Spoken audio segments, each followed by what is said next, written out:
Please turn with me to Matthew, the Gospel of Matthew, chapter 10, chapter 11, verse 2. We'll start at verse 2.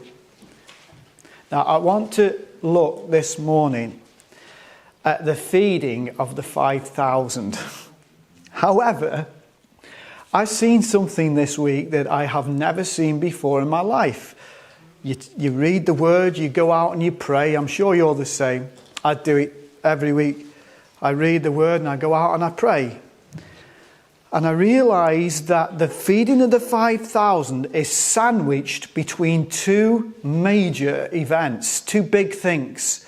And the feeding of the 5,000 has been put in between two very difficult times, if you like.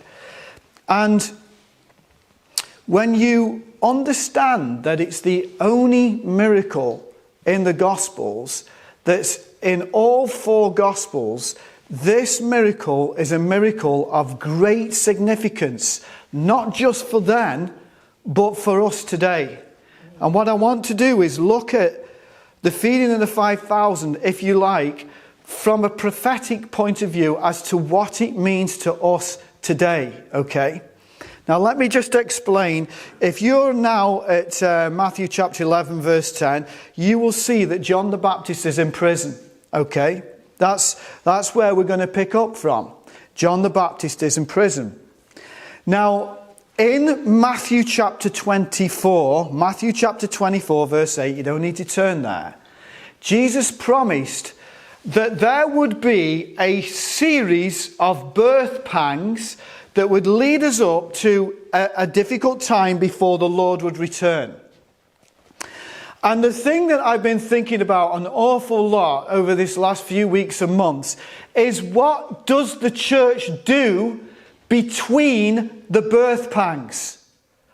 What is the mandate for the church when things are, in inverted commas, normal? So we've just been through a global pandemic that has changed the world, and it has actually changed church. Churches everywhere have been affected through the pandemic. And I think that many of us are forgetting what it was like. Churches closed down. Fellowship as we knew it wasn't the same. And even when people began to come back, I could see, standing at the front, and I'm sure others could, that people's minds were not actually on it. Their minds were on, are we safe here? How are we supposed to do this? Are we doing it right? Or how far away are we supposed to be from one another? Should we be hugging? All these things.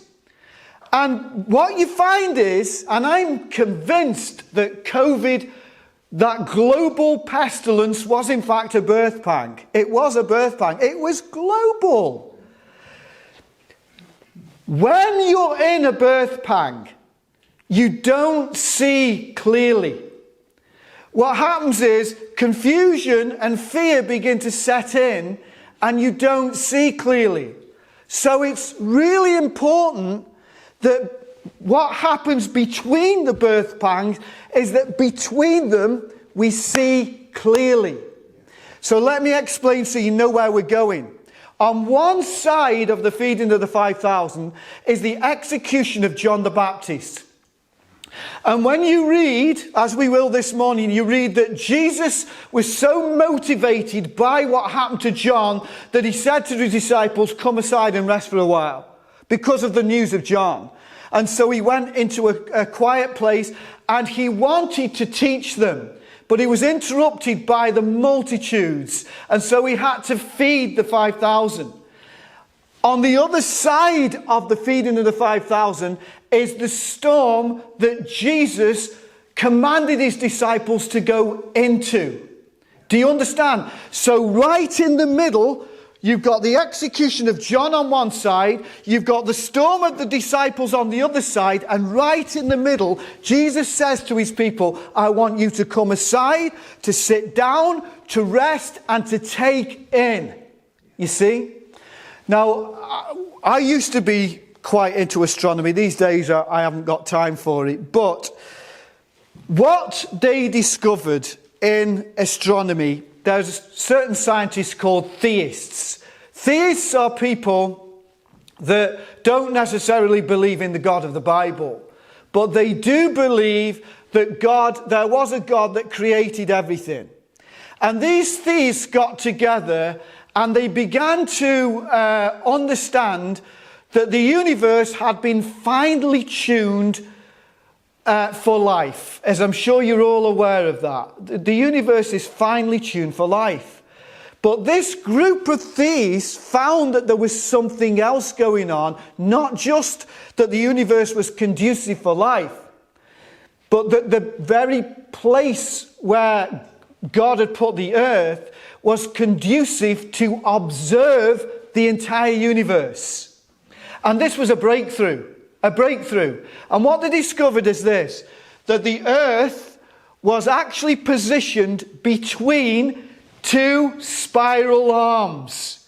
You've got a spiral arm this side and a spiral arm that side, if you like. And because we're not in the middle of a spiral arm, if we were in the middle of a spiral arm, the night sky would be so lit up, the night sky would be so crazy that you wouldn't see the galaxies. But because the earth is positioned between two spiral arms, it's like God has positioned us in a place not just to view our immediate Milky Way, but also to view all of the hundreds and millions of galaxies out there. How can this be? Because the earth was positioned between two spiral arms. God put it there so that the scientists would begin to realize how magnificent God is.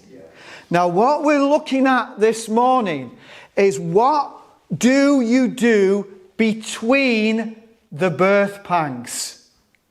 Okay? Between the birth pangs. John the Baptist being killed on one side, the disciples in the storm on the other side, the feeding of the 5,000 right in the middle. Now, I'll just go through something with you because this is very interesting. Between John and Jesus, their ministry adds up to 7 years. Did you know that? Yeah. Their ministry adds up to 7 years, which is a very prophetic number, as you probably know. What most people don't realize is that John's visible ministry, actually when he was out there preaching and warning and so on, was only about 14 months. The vast part of John's ministry was in prison. And the vast part of John's ministry was ministering to a man that Jesus referred to as a reed shaken by the wind, Herod. And for 2 years, John was in a stinking prison, and Herod would come and visit him and ask him questions. It took around about 3.5 years, and this is a significant number, John the Baptist was beheaded. And that kind of overlaps with Jesus' ministry, but Jesus' ministry kicks on into a new kind of time frame, if you like, around about that time. And interestingly enough, Jesus was crucified at the end of that 7 years altogether. And I don't know whether you can see, but there's something going on here. There's a pattern of something that we're not going to look at this morning, but I just wanted to make you aware of it. Very interesting. Everybody thinks of John as just this visible ministry, but 2 years of John's ministry was in prison. Now, what we're looking at here now, first, before we look at the feeding of the 5,000, is that when hard times come, confusion sets in and fear sets in. That happened in the pandemic. We all saw it, and it happens in every birth pang. When hard times come, fear comes and confusion comes, even for a man like John. So let's have a read. Matthew chapter 11, verse 2. And when John had heard in prison about the works of Christ, he sent 2 of his disciples and said to him, "Are you the coming one, Or do we look for another? Now, why did John say that? Surely John would have been over the moon with what Jesus was doing. Now, this is really important, and I haven't really got time to unpack this morning. But even John had problems understanding the timing of the visible kingdom coming. Even John did. And when you're in a birth pang, you don't think straight. And John went from this incredibly, this clarion call of a man, but 2 years in prison. And, you know, just every now and then the king coming and asking you questions, you think, where's this kingdom that I've been proclaiming for over a year? Where is this visible kingdom? When's it going to come? I'm convinced that that will happen again on a big scale, where the church will be asking the question, why hasn't the rapture happened yet? Okay, now let me go on. Jesus answered and said to them, go and tell John the things which you hear and see. The blind see, the lame walk, the lepers are cleansed, and the deaf hear. The dead are raised up, and the poor have the gospel preached to them. And blessed is he who is not offended because of me. Do you understand that when the birth pangs come, when persecution comes, people become offended to own Jesus? Now, in another gospel, when those disciples go away, Jesus asked the question, what did you go out in the wilderness to see? A reed shaken by the wind? Did you go out to see a king? No, he says kings dwell in palaces. They wear lovely soft clothes. What did you go out to see? He says, you went out to see John. But in this particular moment, even John was struggling to understand what was going on. We saw it in COVID. We saw people begin to wonder. And so I talked to different people in different churches. So many people have not come back to church. It caused so much confusion. You got some people that were angry with the church leadership because they instigated the wearing of masks. They left because of that. You've got others that were angry because the churches didn't go far enough. You've got others that just got themselves into a pattern where they just stopped coming. That's the way it is. Confusion reigned.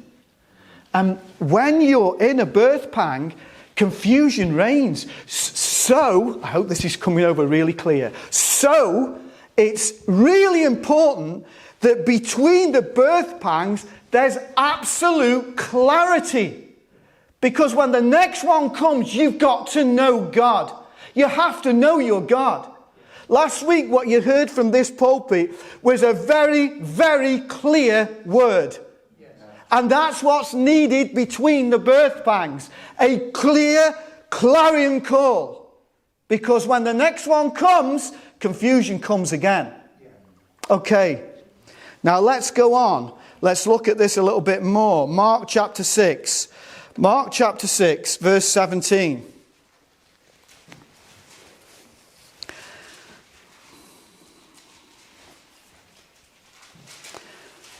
All this is leading up to Jesus saying, you need to come aside and rest a while. All of this. For Herod himself had sent and laid hold of John and bound him in prison for the sake of Herodias, his brother Philip's wife, for he had married her. And of course, because John had said to Herod, it is not lawful for you to have your brother's wife. So at this point in John's ministry, he's a clarion call. There's no confusion or doubt in John. He's not like a reed that's bending in the wind. John knows what he is. He knows his call. And John calls out Herod, who's supposed to be following Judaism. And he calls him out. He exposes Herod. But worse than that, he exposes his new wife. That was the big problem, actually. Therefore, Herodias held it against him and wanted to kill him. But she could not. For Herod feared John, knowing that he was a just and holy man, and he protected him. And when he heard him, he did many things, and he heard him gladly. Then an opportune day came, when Herod on his birthday gave a feast for his nobles, the high officers and the chief men of Galilee. When Herodias' daughter, Salome, herself came in and danced and pleased Herod and those who sat with him, the king said to the girl, "Ask me whatever you want, and I will give to you." He also swore to her, "Whatever you ask, I will give you, even up to half of my kingdom." Now, this is not normal. Let me explain. So, most people live to gather stuff. Most people live to gather stuff and to make their life comfortable. And, you know, most people would take up this offer and say, well, that's us sorted for life. We're never going to have to worry ever again about anything. But there's something deeply spiritual going on here, where Herodias would rather see this man that had offended her decapitated, and not just decapitated, but to see this man's head put on a silver platter in the middle of a very sensual party. That is not normal. That's what you would imagine at an occultic ritual, a satanic ritual. And the reason why is because what we're dealing with here is satanic. Let me explain. Elijah ministered to Ahab. But Ahab was a man that was caught between two opinions all the time. And Ahab had a wife that was whispering in his ear constantly. Everybody know her name? Jezebel. And when Elijah cried out on the top of Carmel, "How long will you sway between two opinions?" That message was primarily to Ahab, but to all of the subjects of the kingdom. You are swaying between two opinions. You either worship the Baals or you worship God. You can't worship both. The fire came down, the rains came. Ahab actually believed God at that point, but not Jezebel. Jezebel is a different proposition altogether. Jezebel was incredibly offended by what Ahab had done and the execution of the prophets of Baal, and Jezebel swore revenge. That's the spirit of that woman. She swore revenge. Now, she could have repented. She could have repented. She could have realized, wait a minute, that miracle is so outstanding, I have to bow the knee to the God of Israel. But she didn't, did she? Now, do you understand that John the Baptist comes in the spirit of Elijah? And so John the Baptist also was preaching to another man that was dwelling between two opinions. In fact, Jesus said he's like a weed that's swaying in the wind all the time. His name's Herod. And Herod had a Jezebel. That Jezebel was called Herodias. And Herodias was offended. Why? Because John exposed her sins. So what does Herodias do? Herodias only does what Jezebel did. Because it's the same spirit. So the same spirit that was in Jezebel is the same spirit that's in Herodias. And the same spirit that's in Herodias, this is the point, is the same spirit that was in the leadership at that time with Jesus. So when Jesus rebuked the leadership of his day, the Pharisees, the Sadducees, the scribes had the same spirit of Jezebel, the same spirit of Herodias. If Jezebel wanted to kill Elijah, if Herodias wanted John's head on a plate, you can guarantee that the leadership of that day wanted to do something to Jesus. Even though the miracles that Christ did were on a completely different level, they wanted to kill him in an exquisite way. Do you see? It's the same spirit. And people, when they're faced with the truth, they will either humble themselves and begin to come to the senses and serve the Lord, or they'll go the other way. And it's the same for us all. So, Herod offers this young girl half of the kingdom.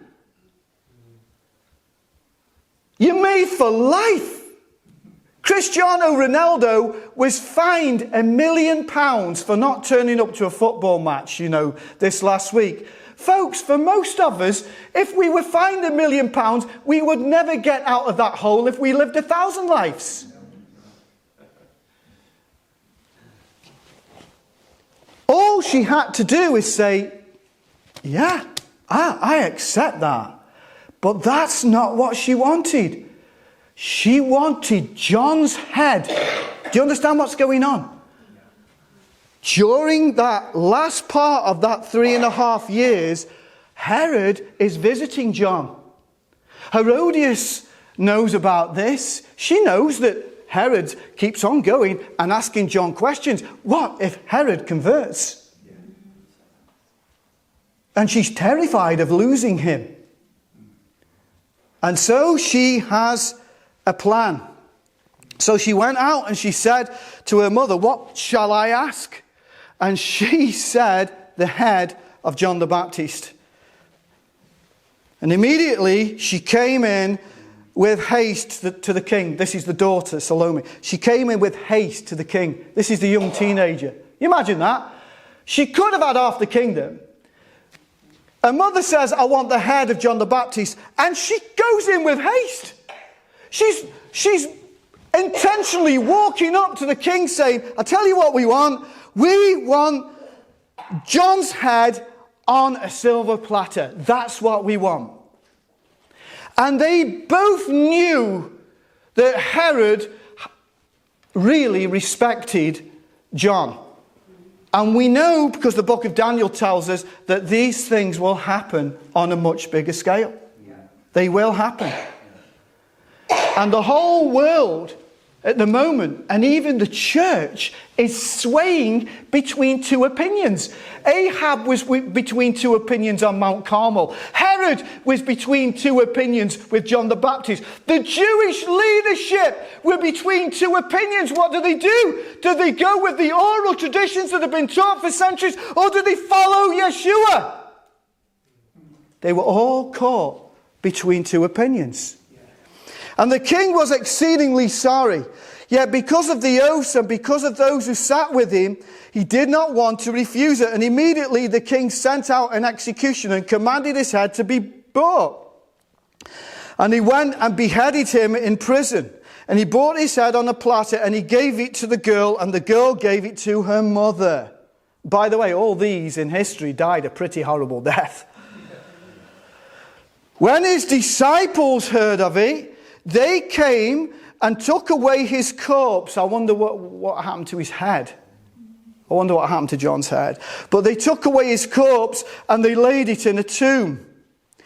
Then the apostles gathered to Jesus and told him all things, both what they had done and what he had taught. And he said to them, come aside by yourselves to a deserted place and rest a while.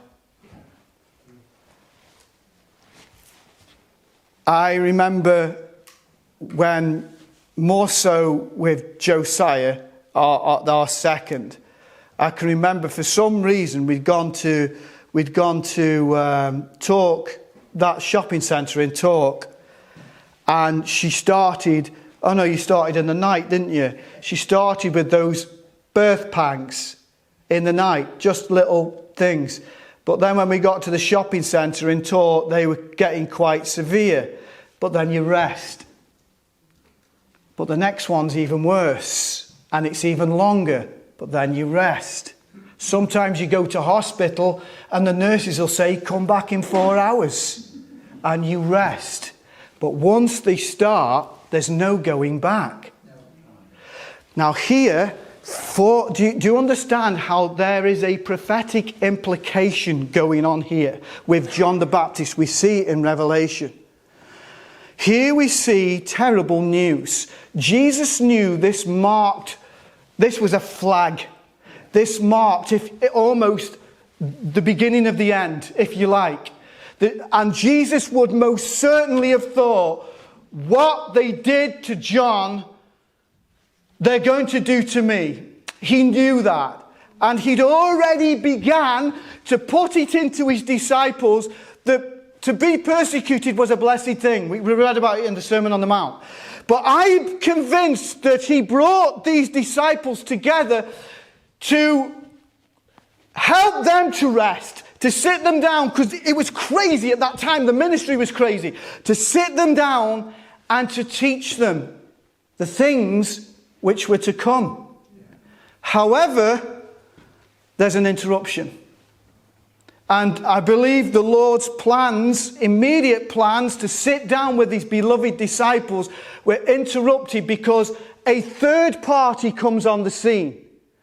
So you've got Jesus, you've got his disciples, but then you've got these multitudes that were following him everywhere that had found out where he'd gone, okay? So let's read this together.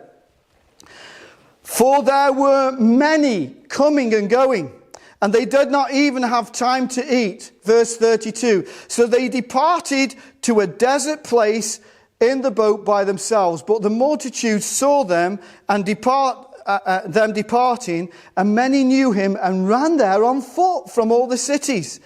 And they arrived before them, and they came together to him. And this is what it says. Bear in mind that Jesus has been working full tilt.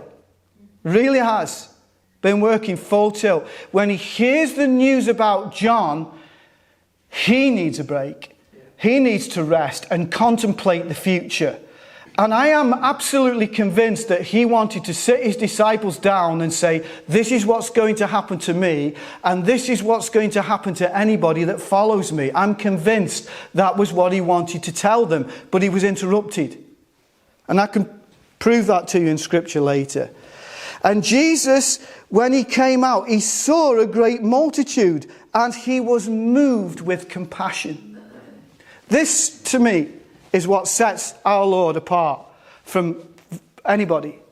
Is that he, no matter what's going on in his mind, he always puts other people's needs first. And he desperately wanted to sit down with them. But the word compassion is to be moved in your bowels, in your innermost being, to be so stirred up. And so he's moved with compassion for them because they were like sheep not having a shepherd. So we know why they were coming. Many of them were not coming for the right reasons. They weren't. But he still loved them. No matter what reason they were coming for, he loved them. And we are about to celebrate our anniversary of 2 years on Glebe Farm. And we have really learned some stuff about sheep. I tell you, for 2 years, we have learned so much about sheep. And it's fascinating. They are fascinating creatures. They really are. On a farm, obviously, they're hemmed in a big field, but there's a fence all the way around. Most of the time, sheep don't do a lot. They're quite docile creatures. They don't do a lot. But whenever that little chuggy truck comes up with that fresh hay, it's like they are different creatures. They jump up in the air. They can run. Sheep can really run. And they'll run from one end of the field, and you hear them, they start. Bah, bah, bah. Whenever you hear that on the farm, you know they're bringing the hay up. You know it. And they're running towards this hay. Jesus is going to minister to a group of people between two terrible things, really. The death of John the Baptist and an intentional command to put his own disciples into a storm. But right now, he wants to minister to them because they are sheep without a shepherd. And sheep, you know, they're sometimes pretty dumb. They are. So, on the farm, they always want the grass from the next field. Always. So what they do is they put their head through, and they twist their head around. They are brilliant at somehow finding a hole in the fence. So that they put their head through like this, like origami, you know, they get through like this.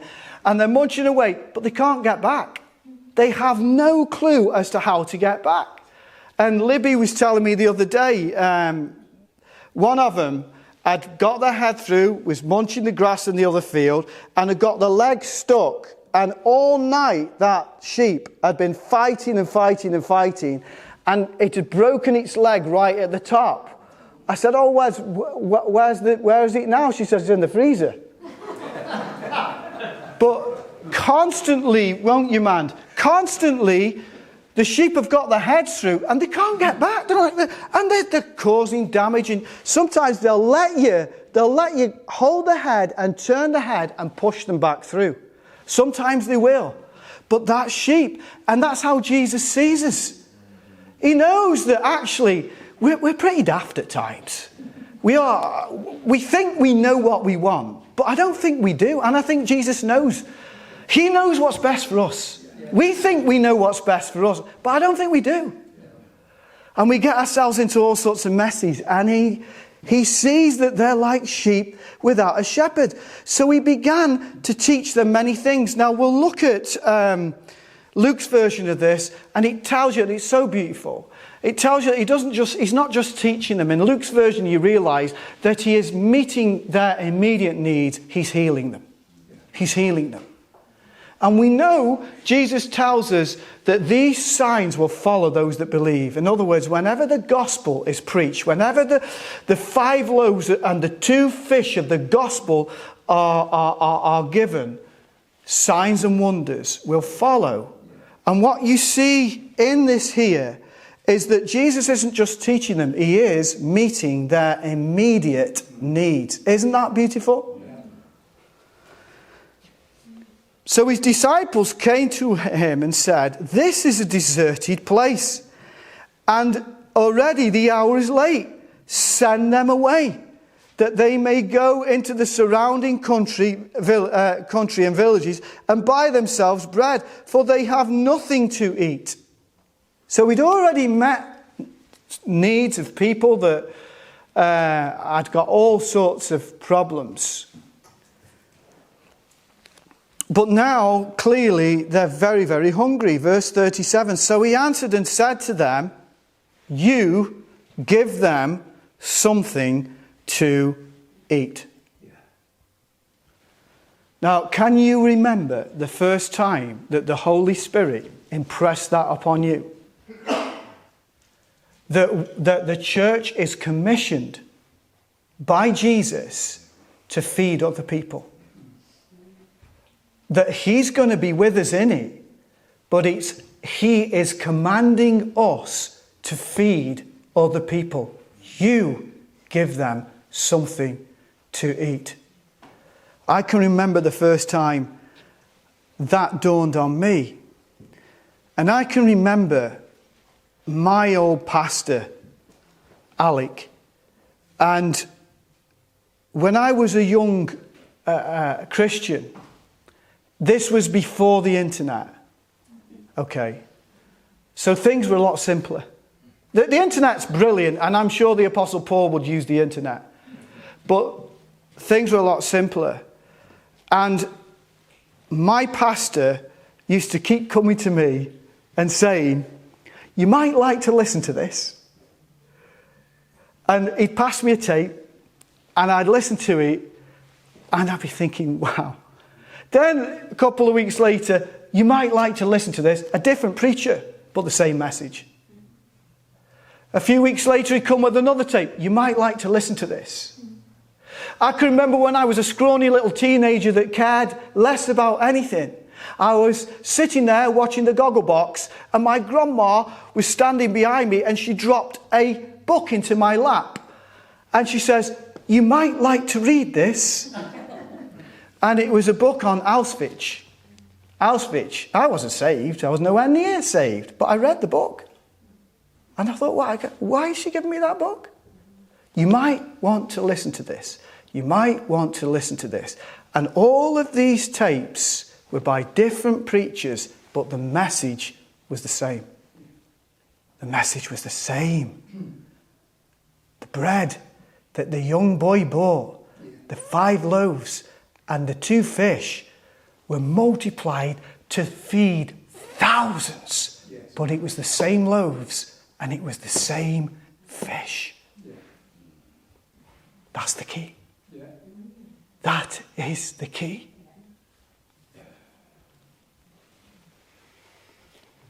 And they said to him, shall we go and buy 200 denarii worth of bread? That's 200 days' labour. How much does a labourer get today? 150 quid a day? Something like that? Times that by 200. That's how much money's worth of bread they would need.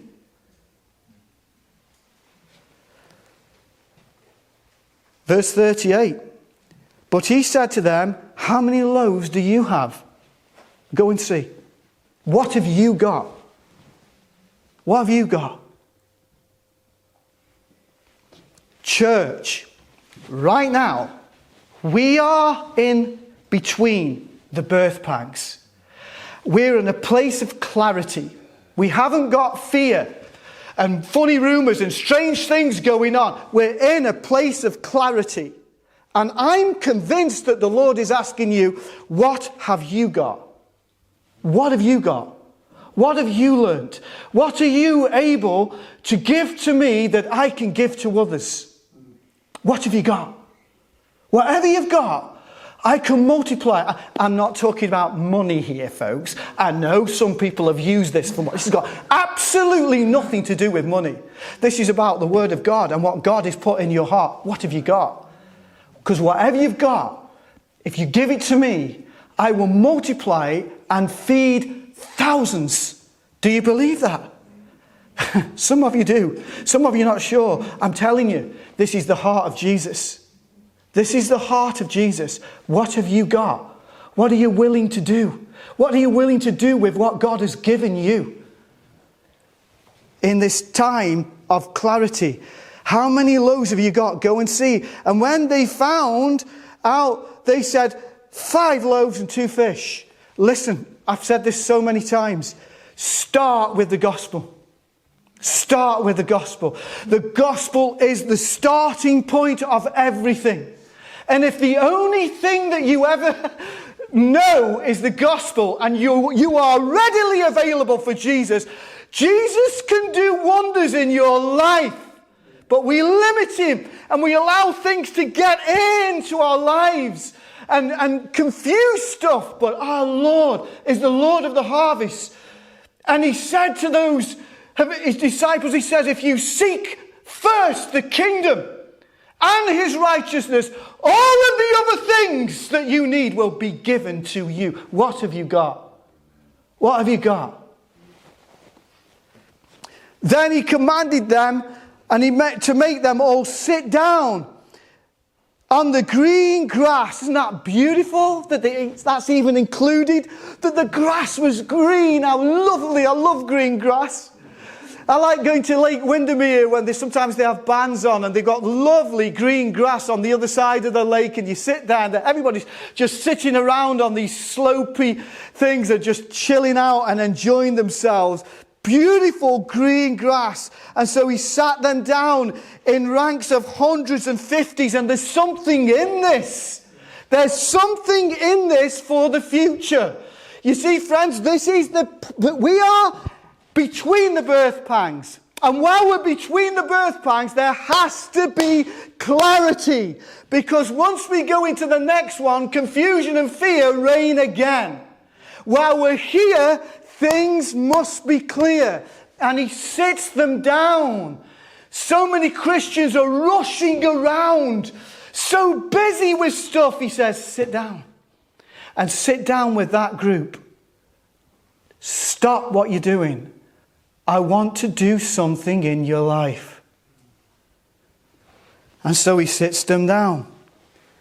And when he had taken the 5 loaves and the 2 fish, he looked up to heaven. That's an amazing thought. Like, which way is up? And he blessed and he broke the loaves. And he gave them to his disciples to set before them the 2 fish. And he divided among them all. So they all ate and were filled. So let's look at this, right? Number 1, Jesus said, you feed them. You feed them. And all of us, according to Acts chapter 1, are witnesses. And we are called to give our 5 loaves and our 2 fish away. And Christ will multiply it. You feed them. Number 2, this is only possible with Jesus. In other words, you have to have a relationship with Jesus. There's no real successful ministry without a relationship with Jesus. So number 1, he says, you feed them. Number 2, Jesus has to be in this. Number 3, give what you have to Jesus and he will multiply it. And number 4, the food that's multiplied is exactly the same food that you had. Do you understand that? The Apostle Paul says, I'm an expert builder and I will not build on anything else but Christ Jesus. And so this is so important. Why did Paul entrust Timothy? Why Timothy?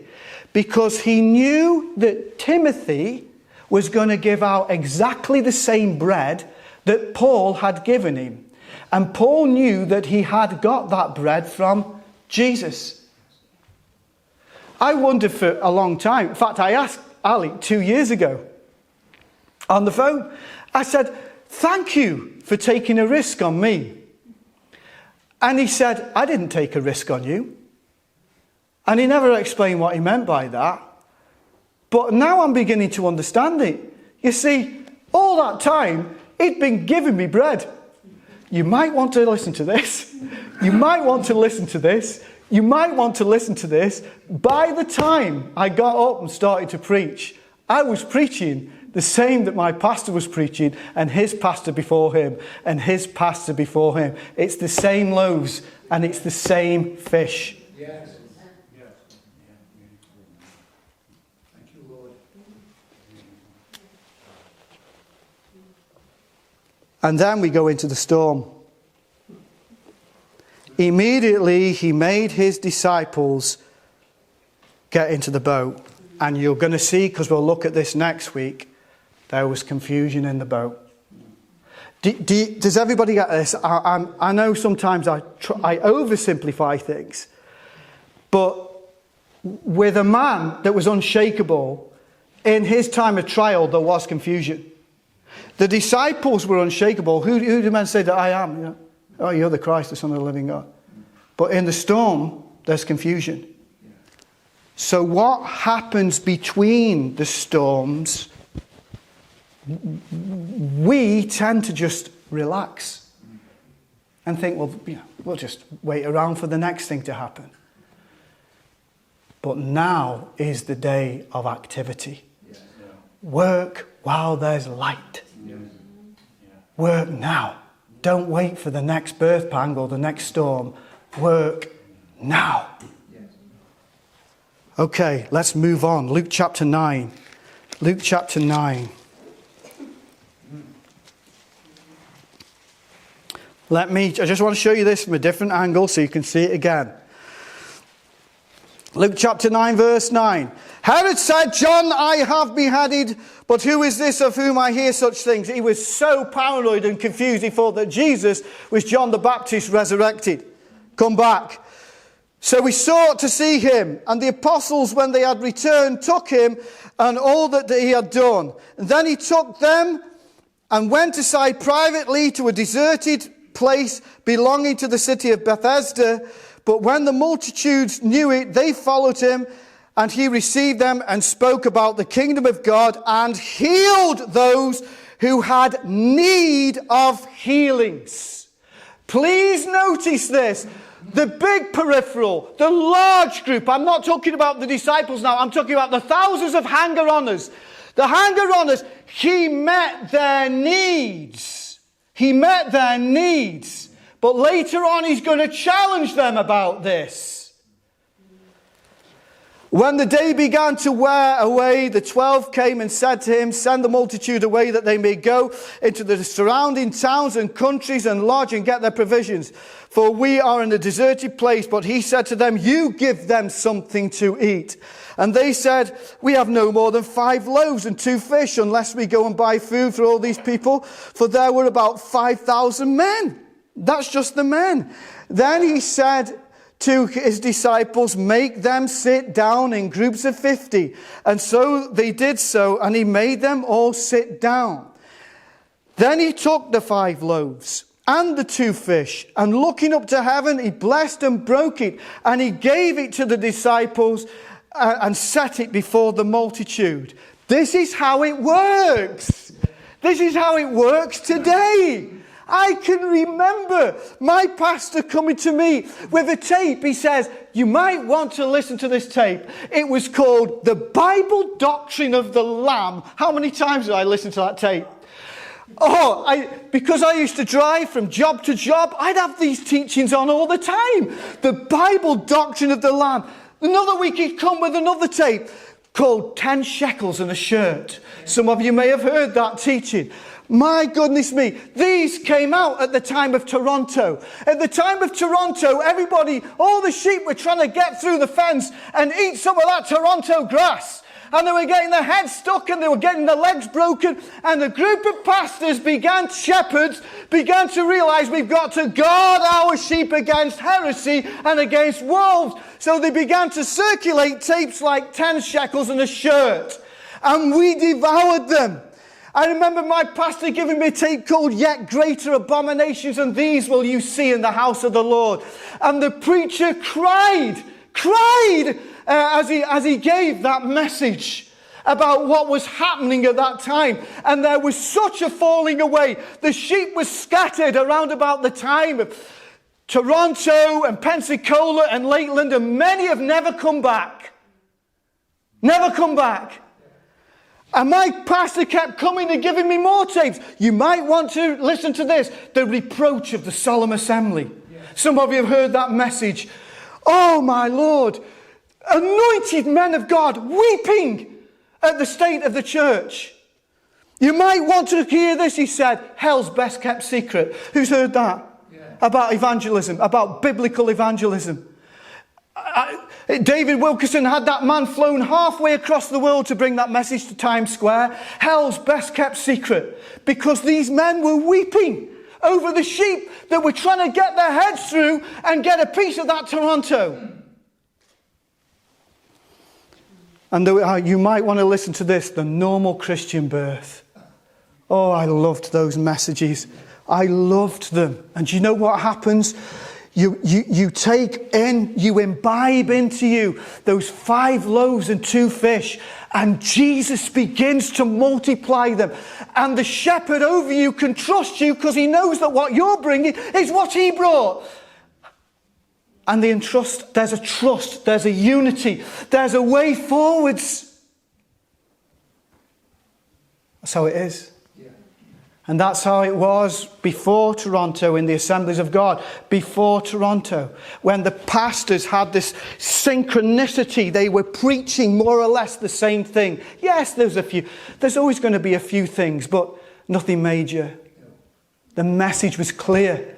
The bread that was there at the beginning was the same bread that went on to the next generation and the next generation, and it multiplied across the world, and it fed thousands. And some of you don't think that can happen, but it can happen. It can happen. God is looking for people.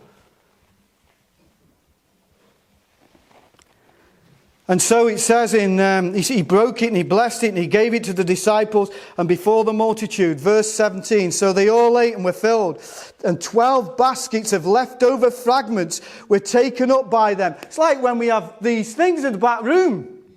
And we always have more food than we needed.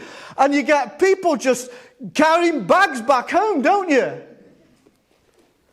And it happened as he was alone praying that his disciples joined him. And he asked them saying, who do the crowd say that I am? And I'm convinced that this is what Jesus wanted to say to them after the beheading of John, but he was interrupted by the multitudes. He wanted to get them to one side, to sit them down, and to get them ready for what's coming. So he says, who do men say that I am? So they answered and said, John the Baptist, but some say Elijah, others say that one of the old prophets that was risen again. And he said to them, but who do you say that I am? And Peter answered and said, the Christ of God. And he strictly warned and commanded them to tell this to no one, saying, I believe this was the message that he wanted to give them before he was interrupted. The Son of Man must suffer many things, just like Elijah was chased down, just like John was put in prison and his head was put on a silver platter. What happened to them, the same spirit that was in Jezebel, is the same spirit that's in Herodias, and it's the same spirit that's in the Jewish leadership. And because I've spoken out against them, they will come for me, and they won't just come for me, they're coming for you. This is what he's saying to them. But he sits them down and he shows them that they have nothing to worry about. So he says, the Son of Man must suffer many things and be rejected by the elders and the chief priests and the scribes and be killed and raised on the 3rd day. And this is the right food for the right time. They needed this food, what we're about to read now, church. The disciples needed to hear this, and we need to hear it today. If anyone desires to come after me, let him deny himself and take up his cross daily and follow me. Would you believe it, this week I went out on my walk, as I always do, and I specifically had one person in mind that I was going to pray for. And I started to pray for this one person. And as I started to pray for this one person, our dog ran into the hedgerow and pulled out a cross. And ran across this field with a cross, carrying this cross across the field. And it was 2 pieces of fence that had twisted round in a perfect cross. And as I'm praying for this person, I'm thinking, what are you trying to say here, Lord? Have I got to take up my cross, or has this person got to take up his cross? And of course, you know what the answer is. Both. We've got to take up the cross. We have to deny ourselves, church. And the West isn't very good at this. But this is the message between the birth pangs. This is it. If anyone desires to come after me, let him deny himself and take up his cross daily and follow me. For whoever desires to save his life is going to lose it. But whoever loses his life for my sake will save it. For what profit is it to a man if he gains the whole world and is himself destroyed or lost? For whoever is ashamed of me and my words of him the Son of Man will be ashamed when he comes in his glory and in his Father's and of the holy angels. Of the holy angels. So what do we see so far? This is what we see. We are right now between the labour pains. And this is what we see Jesus does between the labour pains. Number one, he meets their immediate needs. Now, I said last Sunday, I'm long-sighted. Mandy's short-sighted. If I put the Bible up that close to me, it's blur. I can't see that Bible. I can't see that writing now. But I can see it at a distance. Mandy's the opposite. She can see that writing. She can't see the far stuff.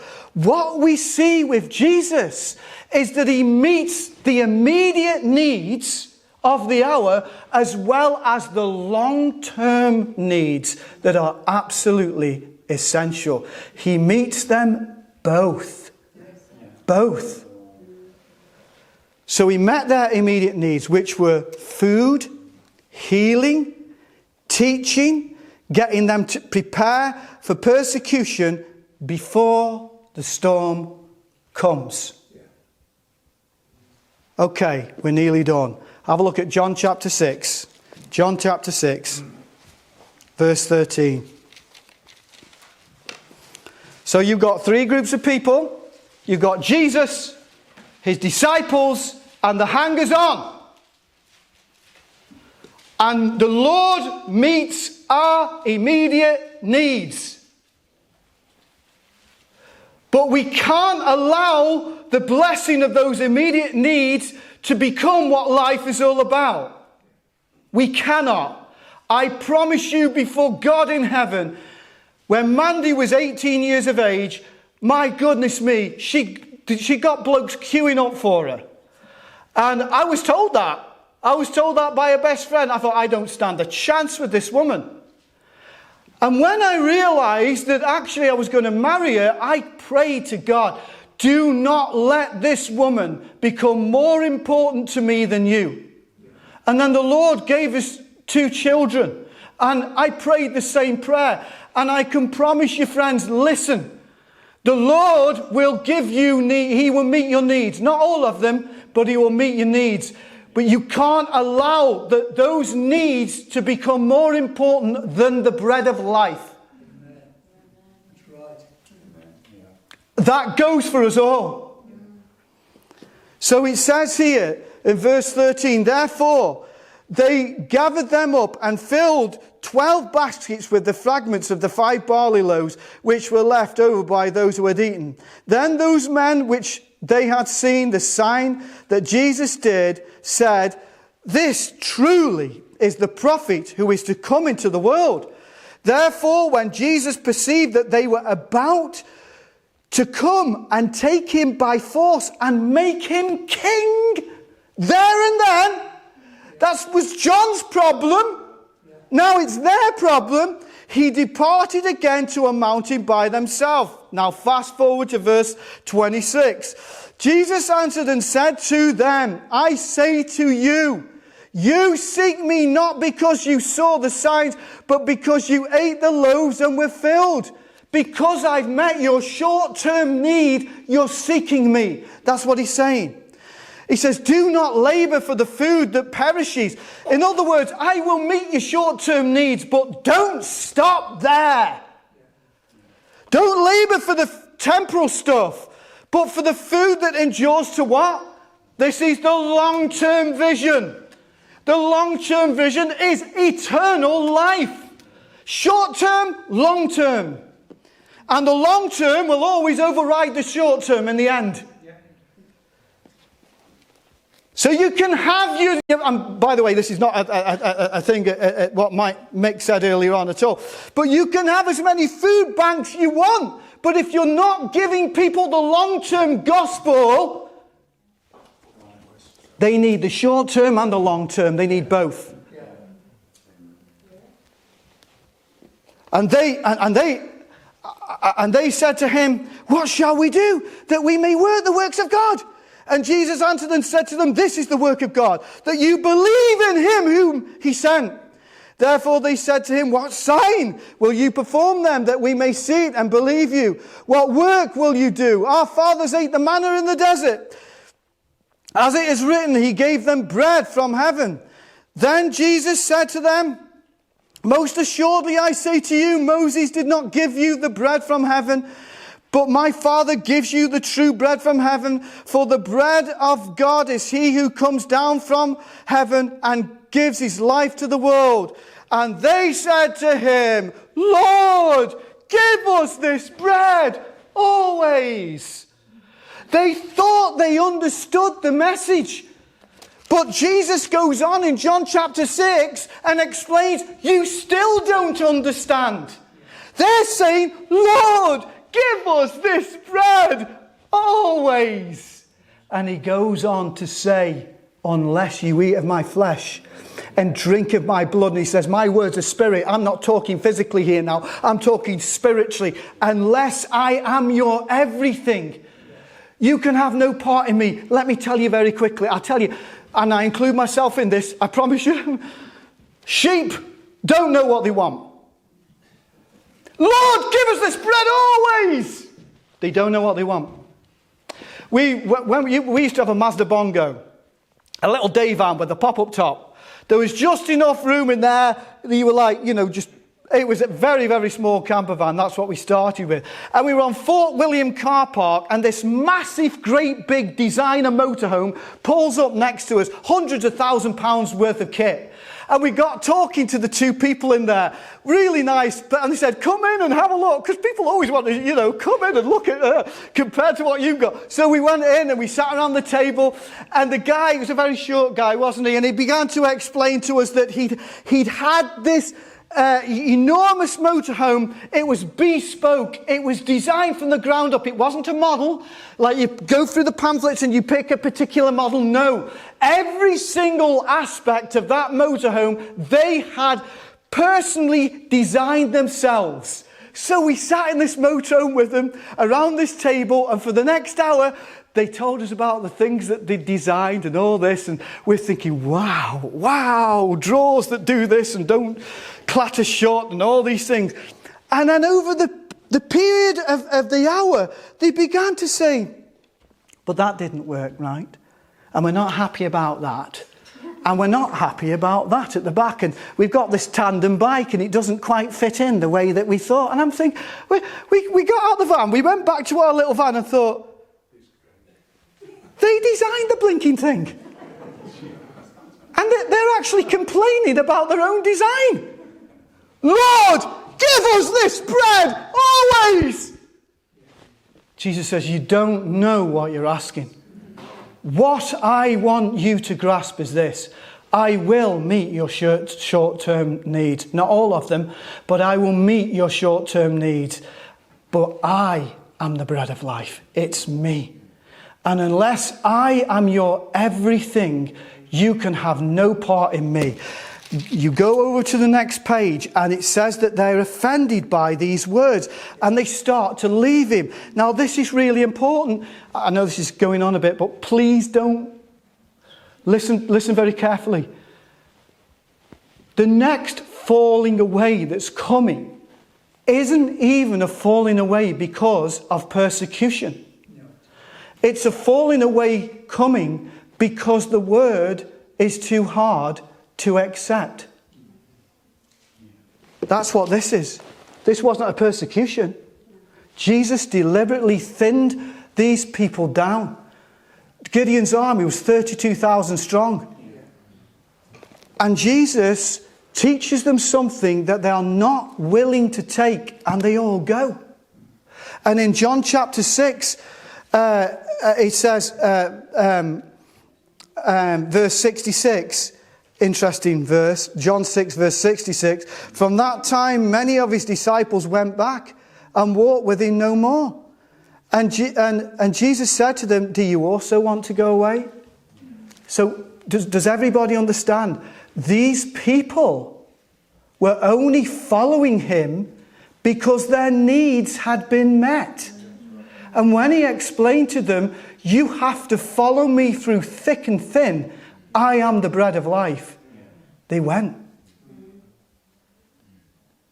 So Jesus asks us, he said, are you going to go as well? And Peter, being Peter, nails it. He says, where can we go? Only you've got the long-term plan. Only you have got the words of eternal life. I'm in this for the long term. That's what Peter was saying. I'm not in this just for a little, to have my prayers answered every now and then. I'm in this for the long term, Lord. You've got the long-term plan, and I'm following you to the end.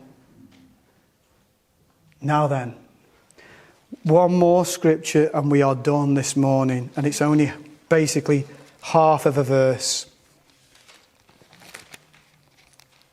Matthew chapter 24, verse 45.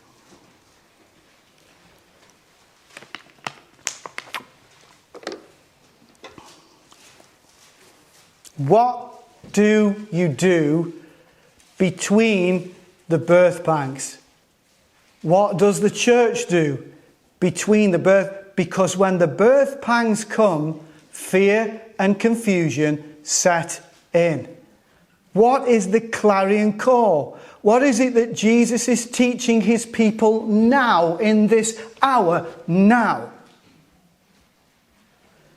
In Matthew chapter 24, verse 45, it says, who then is a faithful and wise servant, who his master made ruler over his household, to give them the right food in the right season?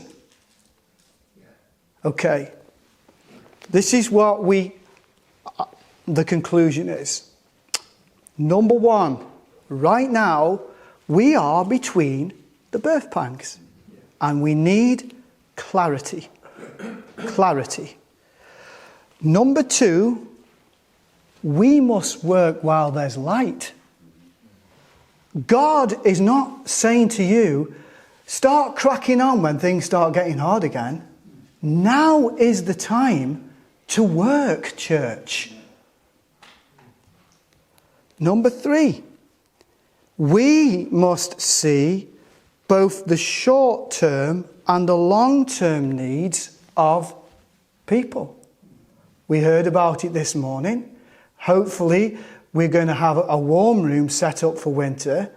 We must try our best to meet both the short-term and the long-term needs, because that's what Jesus did. Number four, we must bring the right food at the right time. That's crucial. It's crucial. Number five, we must expect persecution. That was the message that Jesus gave them between the birth pangs. If you want to follow me, you're going to have to deny yourself. Elijah was persecuted. John the Baptist was persecuted, executed. Jesus was executed. The church must expect this. Number six, we, all of us, we must not be torn between two opinions. The church is not called to be a reed shaken by the wind. Or as the apostle puts it, by every wind of doctrine. Church, we have to be communicating the same message. It's so important.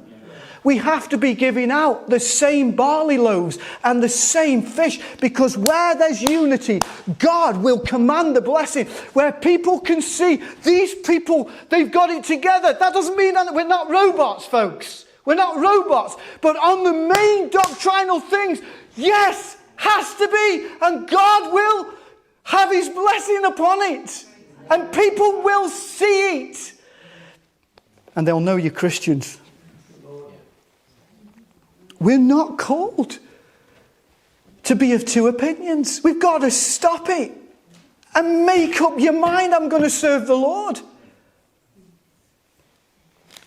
Number 7.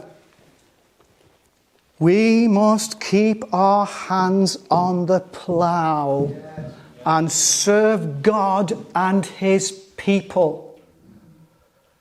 So many Christians I've heard over the years say how much they love God, but they don't serve the people of God. And you think, how are we to know that you love God who is invisible? Who is invisible? We only know how much you love God by how you serve the people of God. That's the visible manifestation of how much you love God. The two commandments go together. They're intrinsically linked. Love the Lord with all your heart, but love your neighbours yourself. Love one another. Number 8, we are to serve the bigger body. We have to serve one another.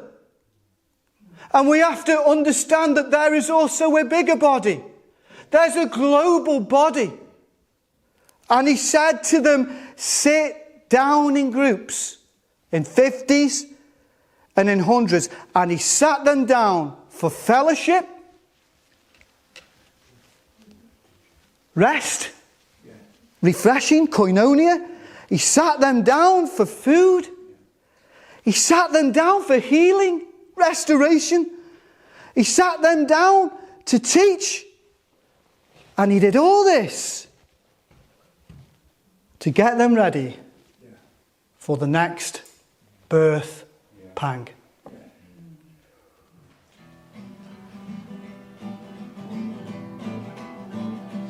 Hold on, hold on, keep your hand on the plow, hold on, hold on, hold on, keep your hand on the plow, hold on.